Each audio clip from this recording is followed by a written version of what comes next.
A sloth, a donkey, and a curious human. Send a prompt and see what they're doing.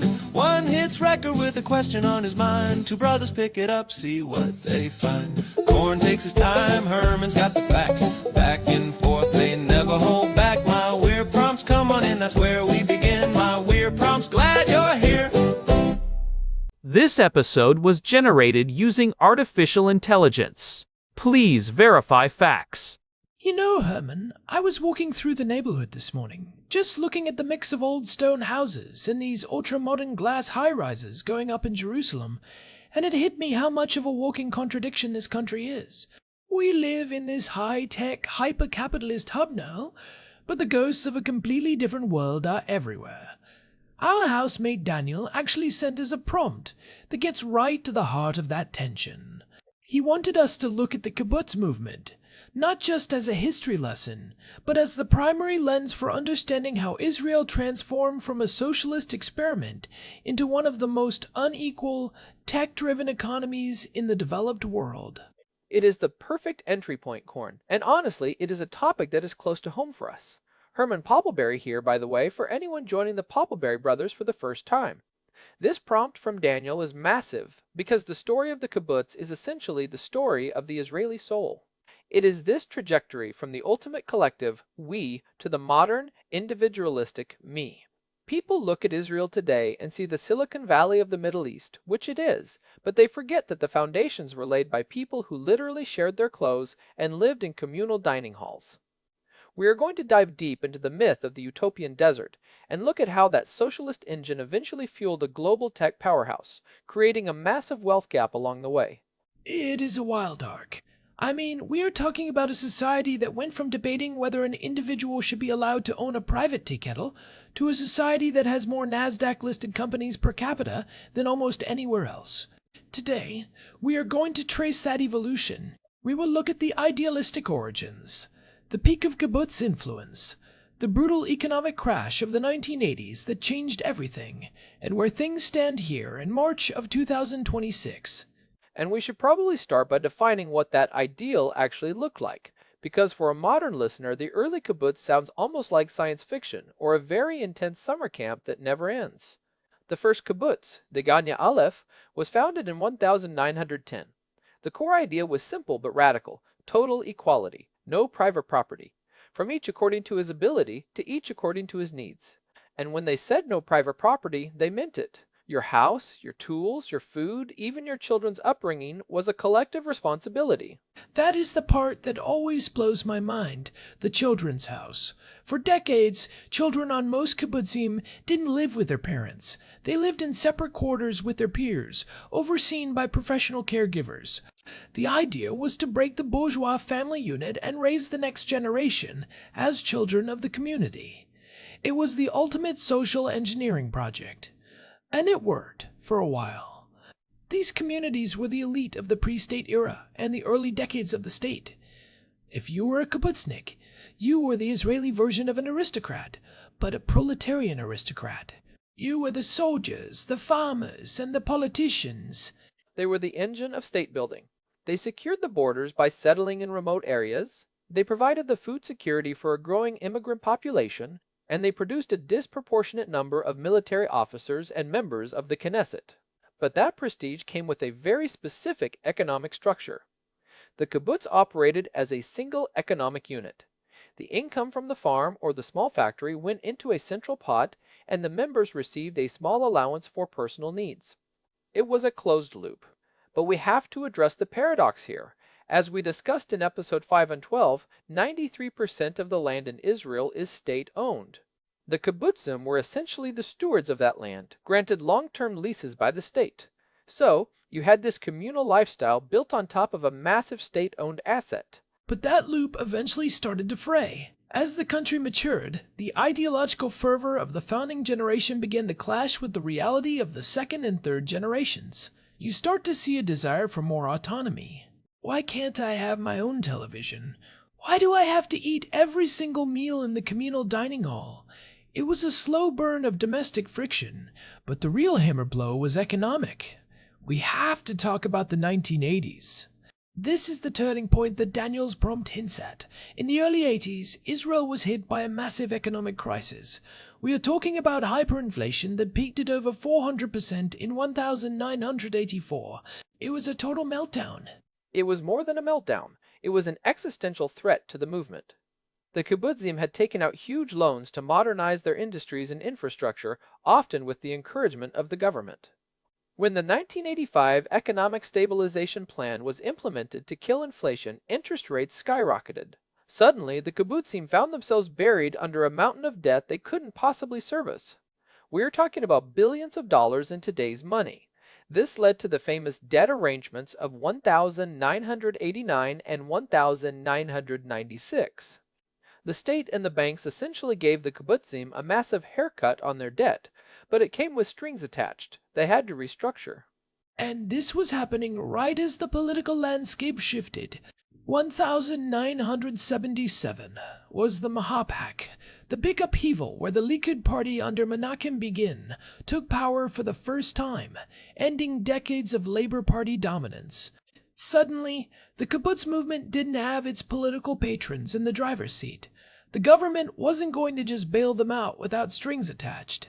The crisis forced a reckoning, and that is where the word privatization enters the chat. This is where it gets technical but fascinating. The kibbutzim had to move toward what is called the integrated kibbutz, or the renewed kibbutz, known in Hebrew as the kibbutz mitchadesh. This model introduced differential wages. For 70 years, the doctor and the dishwasher on the kibbutz made the same amount. Now suddenly, the kibbutz is telling the doctor, we need to pay you more so you don't leave for a private hospital in Tel Aviv, and telling the dishwasher, your labor is worth less in the market. Once you introduce that, the communal part of the commune is effectively dead. You still have the shared land and maybe some shared services, but the core tenet of economic equality is gone. I remember reading about the psychological toll that took on the older generation, the Vatikim. They had spent their whole lives building this vision of equality, and suddenly they were being told their work was worth less than their neighbors. And because the kibbutz was the pension, many of these older members were terrified that they would be left with nothing. Most renewed kibbutzim had to create a safety net model where a portion of everyone's salary is taxed internally to ensure minimum income for the elderly and the disabled. It is like a micro-welfare state within a privatized community. And today, in 2026, the numbers are staggering. Over 75% of Israel's 270-plus kibbutzim have undergone this privatization process. Only a small minority, maybe 60 or so, still cling to the collective or shit-to-fi model where wages are equal. And even in those, the equality is often managed through complex internal taxation systems that try to balance market reality with socialist ideology. Most kibbutzim now look like high-end gated communities. They have beautiful landscaping, great schools, and they've built new neighborhoods for residents who aren't even members of the kibbutz collective. They just pay for the lifestyle and the education for their kids. It is a total transformation of the landscape, and it is not just the social structure, it is the industry. The kibbutzim transition from agriculture to high-tech manufacturing, and then to pure tech. Take Netafim, for example. It is the global leader in drip irrigation. It started on Kibbutz Hatzerim in the Negev. It was a classic kibbutz success story, innovation born out of necessity in the desert. But eventually, the company became too big for the kibbutz model. They brought in outside investors, and eventually, a majority stake was sold to the Mexican conglomerate Orbia for nearly $2 billion. That one sale made the members of that kibbutz incredibly wealthy, but it also cemented the transition into a corporate capitalist framework. This brings us to the second part of Daniel's prompt, how this reflects the broader Israeli shift. You can't understand the startup nation without understanding the social capital created by the kibbutz. The tech sector in Israel thrives on flat hierarchies, chutzpah, and these tight-knit networks where everyone knows everyone from the army or the kibbutz. It is like the collective we of the kibbutz was repurposed into the we of a startup team. But the difference is the exit strategy. In the old days, the goal was to build a sustainable community for the next 100 years. Now, the goal is often to build a product and sell it to Google or Intel in 5 years. And that shift has created the radical inequality that Daniel mentioned. Israel has gone from being one of the most egalitarian societies in the West to having one of the highest Gini coefficients in the OECD. For those who don't know, the Gini coefficient measures income inequality. A 0 is perfect equality, and a 1 is perfect inequality. Israel's score has hovered around 0.34 to 0.35 for years, which is quite high for a developed nation. We have this dual economy now. On one hand, you have the high-tech sector in the center of the country, Tel Aviv, Herzliya, where salaries are sky-high and people are living a globalized, wealthy lifestyle. On the other hand, you have the periphery and the working class who are struggling with the cost of living that is among the highest in the world. It is a stark divide, and it is interesting to look at the Atzmai or freelancer economy we discussed in episode 448. In the kibbutz era, the community was your safety net. If you got sick, the kibbutz took care of you. If you were old, the kibbutz took care of you. Today, the modern Israeli worker, especially the freelancer or the gig worker, has almost no safety net. We have moved from total collective security to total individual risk. It is the ultimate capitalist point of no return that Daniel was asking about. I want to push back a little on the point of no return idea, or at least nuance it.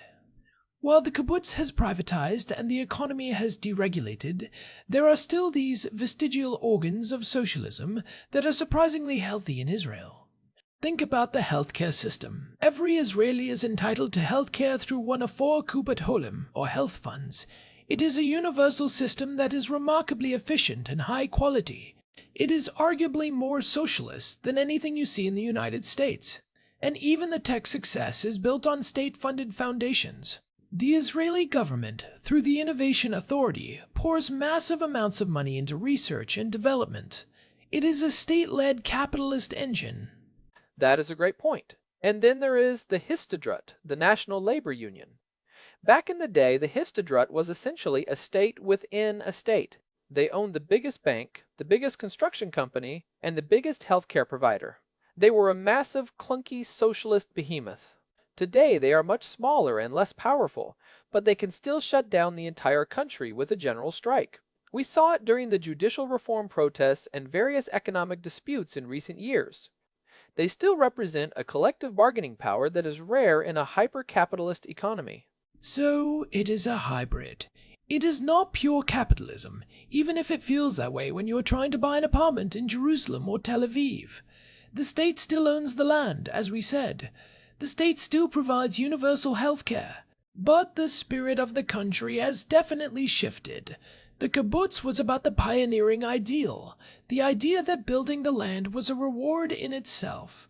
Today, the pioneering is done in front of a computer screen, and the reward is a stock option. I think one of the most interesting questions Daniel asked was whether the kibbutz model has been replicated elsewhere, and the answer is not really, at least not at this scale.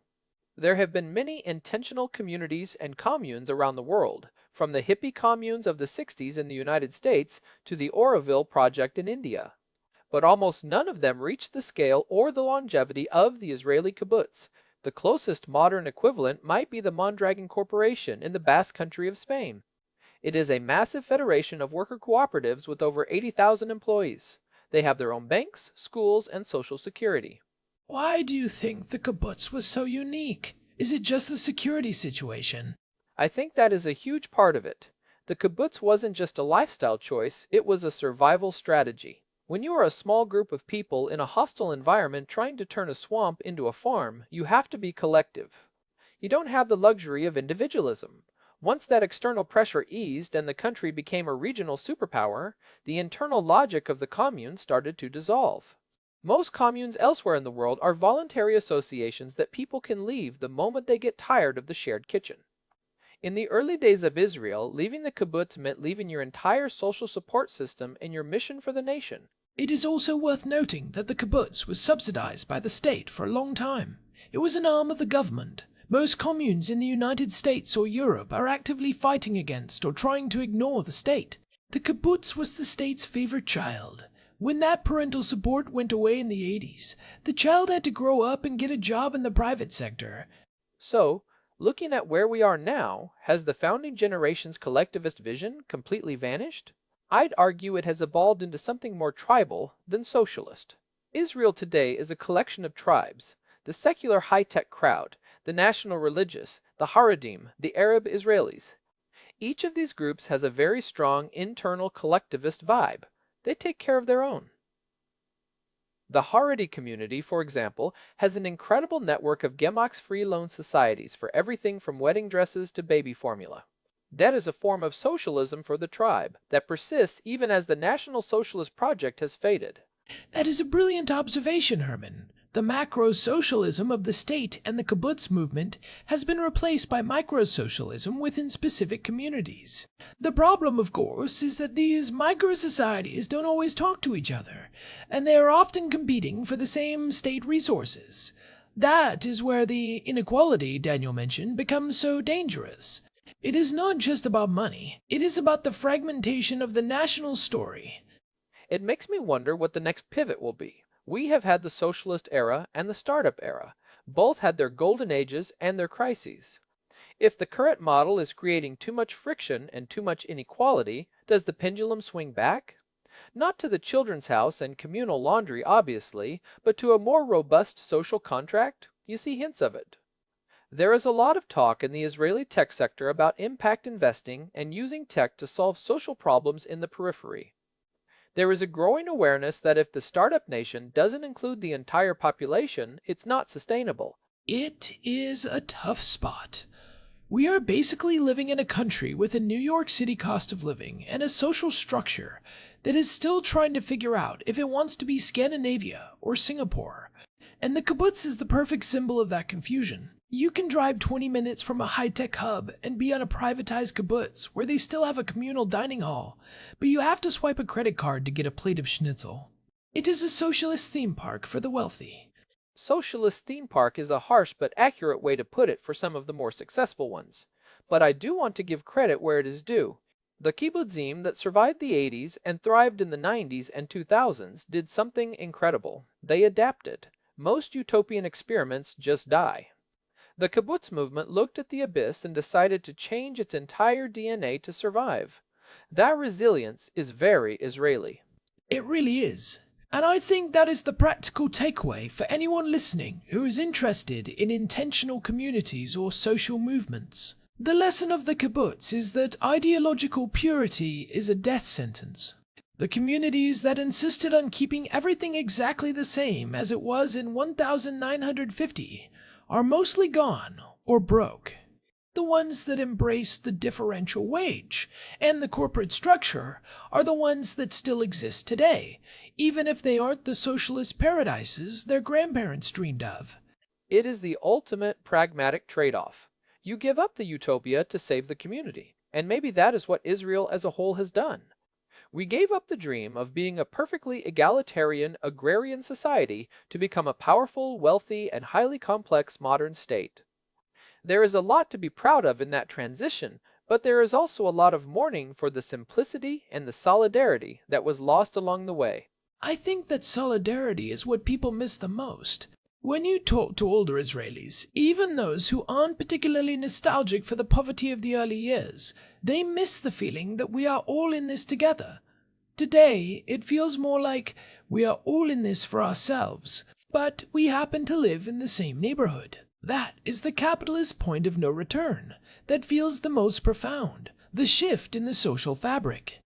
Well, we've covered a lot of ground here, from the first tent in Degania to the billionaire exits of kibbutz-born tech companies.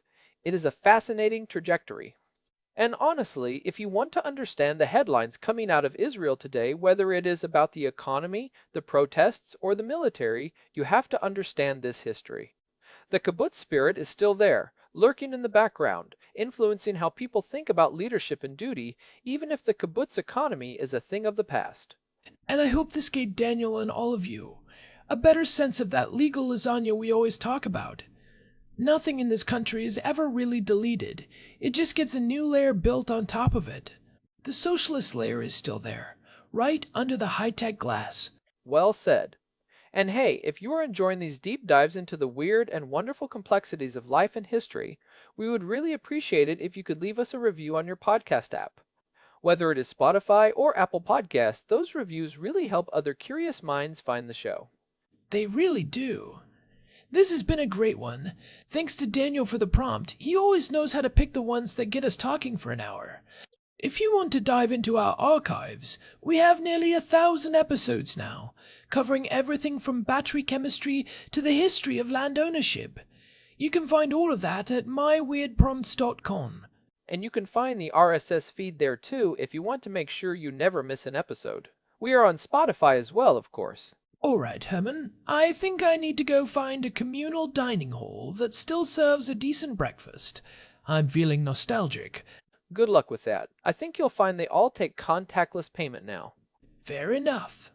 Thanks for listening to my weird prompts. We will see you next time. Until next time. So, Herman, before we wrap, I was thinking about the global aspect of this. Daniel asked if the kibbutz model was successfully replicated elsewhere. We touched on why it mostly wasn't. But do you see any modern movements that are trying to take the lessons of the kibbutz without the totalitarian communal aspects? You see it in co-housing projects in places like Denmark and the Pacific Northwest. Those are much more about shared space and shared chores rather than shared income. It is kibbutz light. They realize that people want the social connection of a village but the economic autonomy of a modern professional. It is a much more stable model for the 21st century because it doesn't require you to give up your bank account. It is the middle way. And maybe that is the ultimate takeaway. The radical experiments are the ones that provide the data, but the hybrids are the ones that people actually want to live in. The kibbutz was the laboratory, and the renewed kibbutz, or the co-housing project, is the commercial product that actually works for most people. The laboratory was intense, sometimes brutal, and deeply idealistic. We are living in the commercialized version now.